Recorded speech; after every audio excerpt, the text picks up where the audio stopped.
Ajang turnamen sepak bola Piala Suratin Zona Sumsel Januari ini segera dimulai. Kota Prabu Muli kembali dipercaya menjadi tuan rumah turnamen sepak bola bergengsi yang digelar setahun sekali ini. Ada 7 tim yang bakal ikut ambil bagian dalam Piala Suratin U17, yakni PS Palembang, Persimuba Musi Banyuasin, PS Prabu Muli, Persila Lahat, Persegrata PT Bukit Asam, dan Oku Timur. Sementara itu, Wali Kota Prabu Muli Ridho Yahya mengaku siap menjadi tuan rumah kembali meski dengan keterbatasan anggaran. Pihaknya akan menyiapkan fasilitas yang sebelumnya juga digunakan oleh para pemain dan tim ofisial saat Liga 3 berlangsung.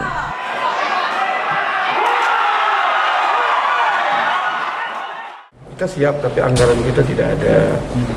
Tapi kalau dengan apa adanya, ya kita siap untuk melaksanakan. Seperti misalnya untuk keamanan, mungkin sebagian besar mungkin dari kawan-kawan di Pol PP, mungkin dari kepolisian mungkin kayak dikit. Nah, situasi anggarannya tidak ada. Yang kedua, dampak kita tuan rumah itu kan otomatis kan ada 7 tim kan nginapnya di Prabu Muli, termasuk peningkatan ekonomi juga itu. Rencananya penyelenggaraan Piala Suratin ini awalnya dilaksanakan 8 Januari 2022, namun diundur menjadi 11 Januari. Selain itu, pertandingan hanya digelar di lapangan Ria Jaya, Komplek Pertamina.